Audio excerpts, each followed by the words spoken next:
কবি আহসান হাবীবের অন্যতম কবিতা ধন্যবাদ। যে কবিতায় দেখা যায় ডলি নামের একটি কুকুরের জন্ম উৎসব পালিত হচ্ছে প্রচুর টাকা খরচ করে, অথচ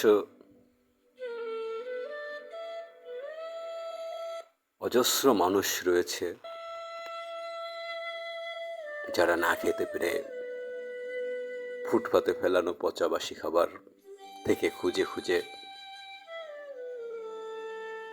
কোনোভাবে বেঁচে থাকার চেষ্টা করছে।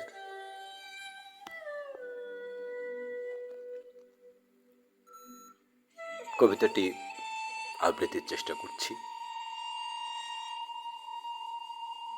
আসি তবে, ধন্যবাদ।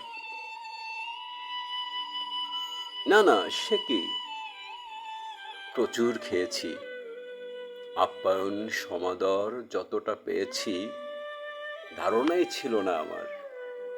ধন্যবাদ। রাত বেশি, এবার চলি তবে স্যার। আসবো না, কি বলেন? হুজুরের সামান্য কেরানি দয়া করে ডেকেছেন, এ তুমি ভাগ্য বলে মানি।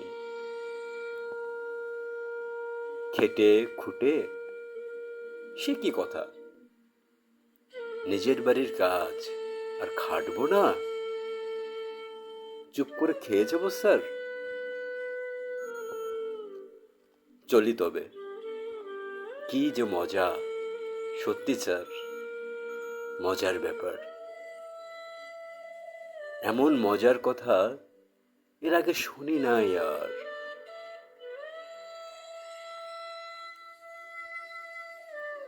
চিঠি পড়ে ভেবেছি, তাহলে ডলি বুঝি আপনার মেয়েদের কারো ডাক নাম। তাই তো সামান্য কিছু চকোলেটও কিনে আনলাম। এসে দেখি, তাই নাকি, চকোলেটও খায় নাকি ডলি? হতে পারে, সে যাকগে। সত্যি কথা বলি, ডলি নাম কুকুর ছানার, আজ তার জন্মোৎসব। সত্যি এক ইউনিক ব্যাপার। সত্যি নাকি ওদেশের ঘরে ঘরে ঘটে থাকে এটা? তাহলেও বলুন তো, এমন নিখুঁত ভাবে সেটা এদেশে আপনি ছাড়া কে আর দেখালো? অনেকেই হবেও বা সেসব কি জানি। আপনার অধীনস্থ জনৈক কেরানি দয়া করে ডেকেছেন বলে তবেই না জানা গেল। তেমন না হলে এও তো আমার পক্ষে জানা সম্ভব হতো না স্যার।